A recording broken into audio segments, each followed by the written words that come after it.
Shalom saudara yang dikasihi Tuhan. Puji Tuhan kembali bersama dengan saya di tayangan channel YouTube Revival Fire City. Kita sudah ada dalam penghujung dan akhir zaman, dan firman Tuhan mencatat bahwa di akhir zaman kita akan mengalami kembali seperti zaman Nuh. Wow saudara, salah satunya yang ada di zaman Nuh adalah para raksasa atau Nefilim. Mereka adalah orang keperkasaan dan kenamaan. Bahkan banyak dari para ahli mengatakan bahwa mereka dalam tanda kutip keturunan iblis. Karena itu di Prophetic Alert hari ini saya akan membahas tentang keturunan iblis dan benih naga di akhir zaman, agar kita bisa waspada dan bangkit serta berdiri sebagai para pembunuh raksasa atau giant killer. Saudara, ini saatnya Anda mendapat pengertian dan misteri akhir zaman yang akan membuat Anda menjadi mempelai yang siap menyambut kedatangannya. Saksikan full video ini dan share video ini ke setiap orang agar pasukan Tuhan di akhir zaman semakin berjaga-jaga dan waspada untuk menyongsong kedatangan Yesus kali kedua. Sudah siap saudara? Kisah ini dimulai ketika Hawa jatuh dalam dosa dan tertulis dalam Kejadian 3 ayat 15. Sebagai berikut, aku akan mengadakan permusuhan antara engkau dan perempuan ini, antara keturunanmu dan keturunannya. Keturunannya akan meremukkan kepalamu dan engkau akan meremukkan tumitnya. Jadi saudara, dengar baik-baik di Kejadian 3 tentang bagaimana manusia jatuh dalam dosa dan konsekuensinya adalah kutuk dari Tuhan. Tapi di dalam bahasa Indonesia disebut keturunan. Dengar baik-baik, bahasa Indonesianya adalah keturunan. Tetapi di English version dikatakan seed. Artinya benihmu dan benih wanita ini akan bermusuhan. Sekali lagi dengar, benihmu dan benih wanita ini akan bermusuhan. Saudara dengar, artinya setelah kejatuhan manusia kita tahu bahwa ada dua benih, yaitu benih ular dan benih wanita. So ada dua benih dalam hidup kita, benih ilahi dan benih ular atau naga. Dan bagaimana caranya agar kita dapat membunuh benih ular atau naga tersebut? Saudara dengar, agar kita dapat membunuhnya, benih ular atau benih naga ini, benih yang tidak ilahi ini, benih ular atau benih naga yang tidak ilahi ini, maka di Kejadian 3 ayat 15 itulah kuncinya. Karena Tuhan bukan hanya mengutuk, tapi Tuhan kita adalah Tuhan yang punya kepribadian itu selalu redemption atau penebusan. Tuhan kita adalah Tuhan yang selalu mendesain kebaikan dan redemption. Karena itu Tuhan memiliki perwahyuan, nubuatan dan rencana penebusan untuk kutuk dan dosa melalui Kejadian 3 ayat 15 ini. Dan tertulis, aku akan mengadakan permusuhan antara engkau dan keturunan perempuan ini. Jadi ular dan wanita tidak pernah akan berdamai. Mereka selalu akan bermusuhan. Dan musuh utama dari para wanita itu adalah ular, saudara. Jadi kalau saudara mengatakan bahwa wanita itu adalah jenis kelaminnya, gendernya itu adalah wanita, bukan seperti itu saudara. Karena di Alkitab tertulis, wanita itu disebut mempelai Kristus. Gereja adalah para mempelainya. Jadi wanita itu bukan hanya sejenis kelamin wanita saja, tapi wanita adalah untuk laki-laki dan perempuan dan semua orang. Untuk gereja Tuhan. Jadi dengar baik-baik gereja Tuhan hari ini, dengar. Kau harus tahu musuh utamamu adalah serpent, ular. Ular atau naga. Karena benih itu ada di dalam tubuhmu. Benih bahasa aslinya saudara itu artinya sperma. Jadi teologian William Brigham menafsir di ayat 2 Korintus 11 ayat 3 bahwa ular berhubungan badan dengan Hawa. Jangan salah paham dulu saudara. Maksudnya Hawa diperdayakan, dilicikin. Bahasa aslinya ditiduri. Dalam arti ditiduri atau dirasuki jiwanya. Jiwanya yang dirasuki, jiwanya yang ditiduri. Apa maksudnya? Tipuan ular membuat pikiran Hawa menjadi tertidur. Bagaimana setan memperkosa jiwa manusia? Ya, ketika setan memperkosa artinya merasuki jiwa manusia. Dia memperkosa dengan perkataan. Akhirnya jiwa manusia menolak destiny ilahi. Menjadi malas, bimbang, ragu, iri, takut. Wow. Dan siapa ular itu? Ular itu adalah salah satu malaikat jatuh, yaitu anak buah antek-anteknya dari si Lucifer. Dan dipanggil si ular Lilith. Dan inisialnya saya akan sebut si L. Alasannya mengapa si L memperdaya manusia? Karena si L nggak suka Adam diberikan Taman Eden, diberikan kuasa, diberikan otoritas, dan dia serupa segambar dengan Allah. Padahal dia hanya diciptakan dari debu dan tanah, saudara. Sedangkan pimpinannya itu tidak memiliki semuanya itu, tidak mendapatkan semua itu. Jadi El kesal, iri, sirik, marah, benci. Karena itu dia mau buat manusia jatuh dan membuat Tuhan jadi marah. Jadi saudara, kemudian kita berlanjut. Di Kejadian 5, judul keturunan Adam itu, dengar baik-baik. Di Kejadian 5, judul keturunannya Adam. Tidak ditulis Kain. Di Kejadian 4 ayat 25 pun sama. Juga keturunan Kain dipisahkan tersendiri. Jadi Kain itu dipisahkan sendiri keturunannya. Tetapi Adam, Sem, Henok. Kenapa keturunan Kain ditulis tersendiri? Karena Kain adalah benih dari si El. Why? Mengapa? Kain sudah termanifestasi karena iri hati sehingga membunuh Habel. So Tuhan bilang karena Kain bukan benihnya Allah, maka Kain diusir. Kain diusir, dia pergi ke Not.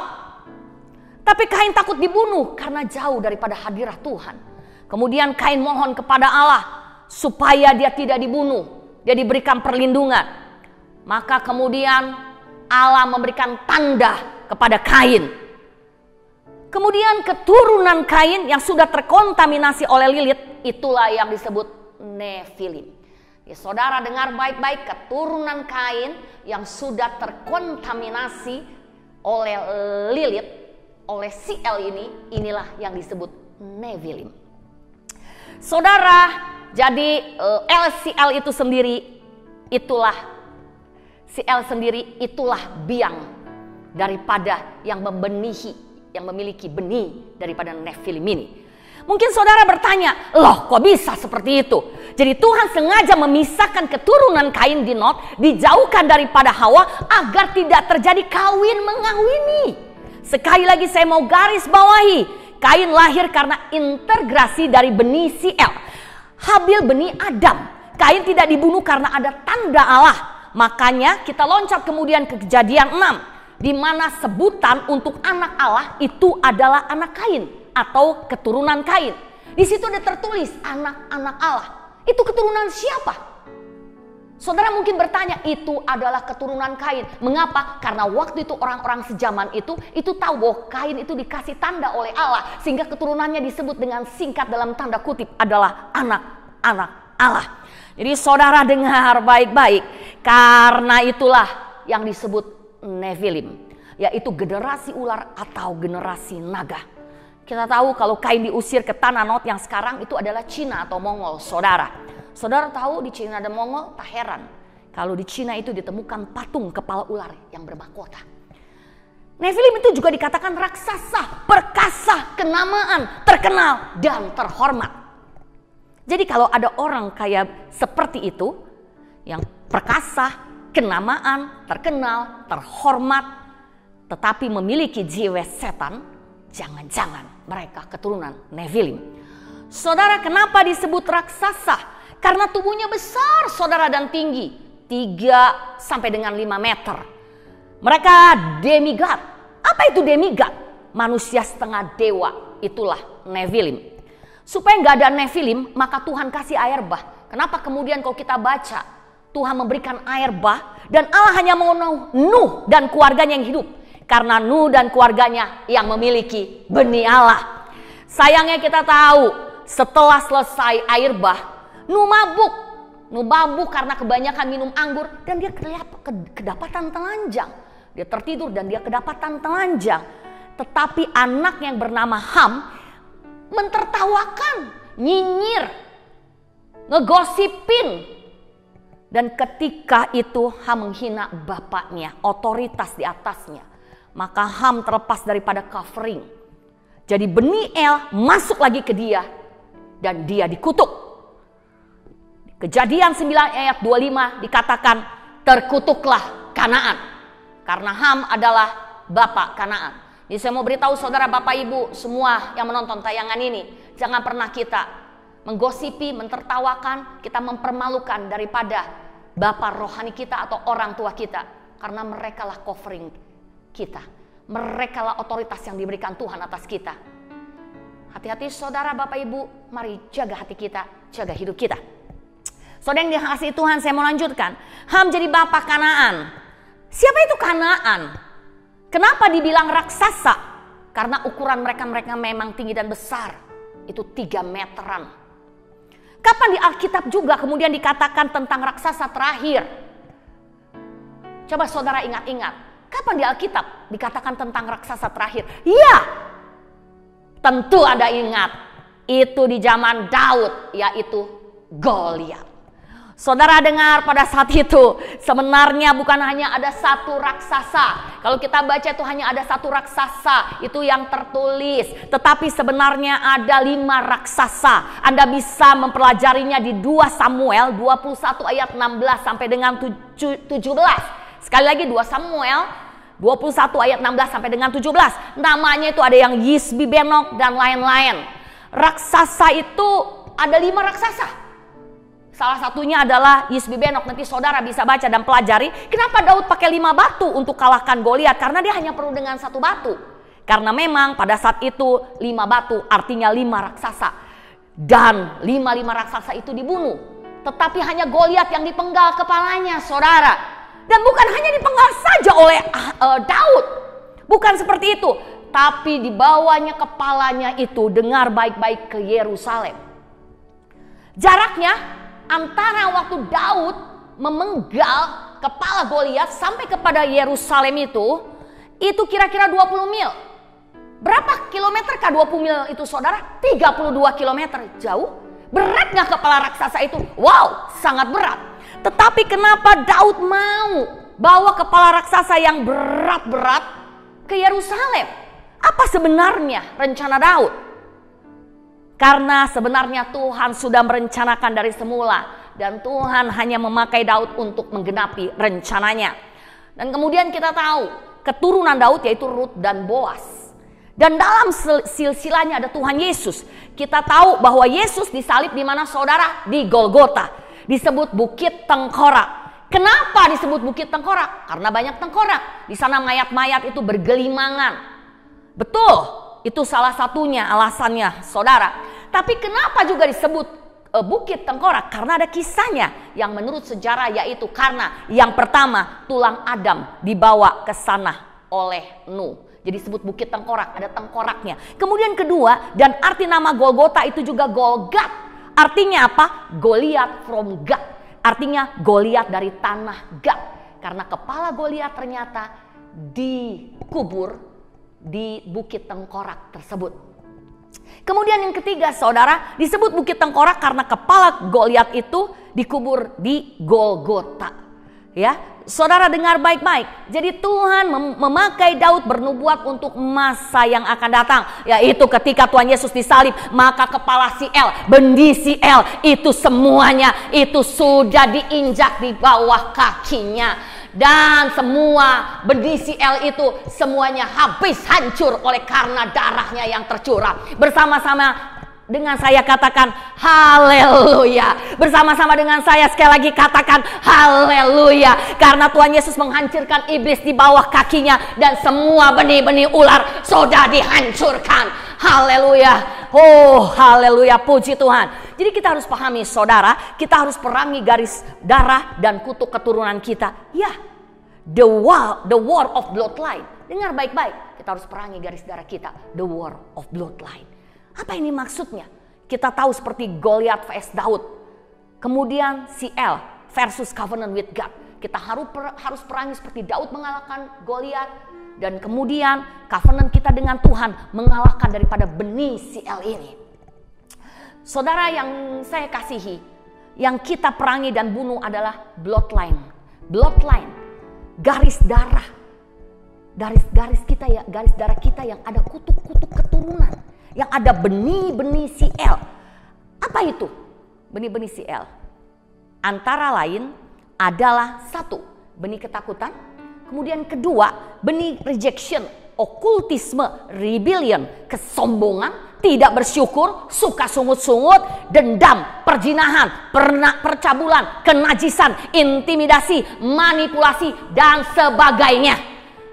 Jadi saudara, hari ini ketika engkau tahu ada benih-benih itu di dalam dirimu, lawan benih itu dan injak di bawah kaki Kristus dengan memakai pedang seperti Daud penggal Goliat. Saudara, sekali lagi saya katakan, lawan benih itu, injak di bawah kaki Kristus dengan memakai pedang seperti Daud memenggal kepala Goliat. Saudara, Daud menebas Goliat dengan pedang. Kenapa? Karena sword, pedang itu artinya firman Tuhan. Kenakan selengkapnya senjata Allah. Potong benih naga, use the words of God. Gunakan daripada seluruh perkataan Allah, senjata Allah yaitu firman Tuhan. Karena kita tahu salah satu daripada senjata Allah yaitu firman Tuhan. Di Ibrani 4 ayat 12 dikatakan, sebab firman Allah hidup dan kuat dan lebih tajam daripada pedang bermata dua. Itu apa maksudnya? Ia menusuk amat dalam sampai memisahkan jiwa dan roh, sendi-sendi dan sumsum. Ia sanggup membedakan pertimbangan dan pikiran hati kita. Apa maksudnya sumsum, saudara? Kita tahu sumsum itu untuk menghasilkan darah, produce the blood. Artinya apa? Di darah itu ada karunia dan DNA. Benih-benih ular itu ada di jiwa. Jadi pedang firman Tuhan itu memisahkan, makanya disebut memisahkan tulang dan sumsum. Dikatakan jadi memisahkan apa? Memisahkan roh dan jiwa. Jadi memisahkan antara mematikan benih-benih ular itu. Jadi artinya membuat roh kita mengalahkan jiwa kita. Dan sumsum terbuka. Dan karunia dan DNA Kristus mengalir dalam hidup kita. Haleluya. Oh, saya sangat bersuka cita ada DNA Kristus yang hari ini mengalir dalam tubuh saudara dan saya. Katakan bersama-sama, ada DNA Kristus yang mengalir dalam tubuh saudara dan saya. Haleluya. Karena itu saudara, mari. Apa artinya kita menggunakan daripada perkataan firman Tuhan? Yang pertama, yaitu meditasi. Meditation. Artinya apa, saudara? Itu memama biak, rema dan logos. Kunyah logos dan telan rema. Apa maksudnya, saudara? Sering-sering engkau untuk membaca, untuk meditasi, untuk memamah biak, supaya firman yang jadi logos itu, yang kita kunyah itu, kemudian kita telan menjadi rema, menjadi satu kekuatan untuk kita, untuk mengalahkan benih-benih naga tersebut. Kemudian adalah proklamasikan. Proclamation. Apa artinya kita memproklamasikan firman? Kita proklamasikan setiap benih-benih itu. Misalnya benih itu benih dendam. Kita proklamasikan, benih dendam aku katakan, engkau sudah dikalahkan, engkau sudah dibunuh habis. Karena itu yang ada benih kasih. Benih kasihku mematahkan setiap benih dendam. Dan kemudian benih supranatural di dalam hidupku. Benih kuasa supranatural ilahi yang ada di dalam hidupku. Itu mengalahkan setiap benih okultisme. Oh, haleluya. Dan jangan menggunakan pikiranmu, perkatakan firman Tuhan. Pasti iblis akan kalah dan setiap benih-benih itu akan dibasmi, dimusnahkan, dan ular kita akan penggal kepalanya. Dan masuk ke medan tempurmu, saudara. Jangan masuk ke medan tempur iblis. Apa maksudnya? Yaitu jangan pakai pikiranmu sendiri. Kemudian saudara, apa lagi yang dimaksud dengan kita menggunakan firman Tuhan? Yaitu write it down. Artinya tulis firman Tuhan. Tempel di medan pertempuranmu. Taklukkan pikiranmu dengan firman Tuhan. Maksudnya setiap kali kau tulis firman Tuhan, kau tulis firman Tuhan, dan engkau catat di dalam pikiranmu. Dan biar firman Tuhan itu memenuhi setiap pikiranmu. Sehingga engkau tahu bahwa pikiranmu itu akan menjadi pikiran Kristus. Dan benih-benih iblis yang ada di pikiranmu itu sudah dikalahkan, sudah ditebas di dalam nama Tuhan Yesus, oleh karena kuasa daripada firman Tuhan. Karena itu saudara, kita tahu bahwa tahun 2020 adalah tahun Ibrani, yaitu tahun Pei, yang artinya the year of mouth. Apa maksudnya? Karena dari mulut Allah keluar pedang bermata dua, di Wahyu 19 ayat 15. Ya, dari mulut Allah ini akan keluar sebuah pedang yang akan benar-benar begitu perkasa. Karena itu kita percaya hari ini Tuhan sendiri yang akan mengeluarkan pedang yang dahsyat untuk membasmi setiap benih-benih tersebut. Saudara, puji Tuhan saudara, kita tercipta dan terlahir dengan destiny lebih dari pemenang. Dan saya percaya setiap kita saudara dan saya akan membunuh setiap benih ular, benih jahat dalam hidup kita. Sehingga hanya benih ilahi yang boleh ada dan bersemayam. Dan kita bisa memenangkan pertempuran ini. Saudara, terima kasih karena saudara sudah bersama dengan saya yang telah menonton tayangan ini sampai selesai. Dan akhir kata saya ucapkan, wake up of giant.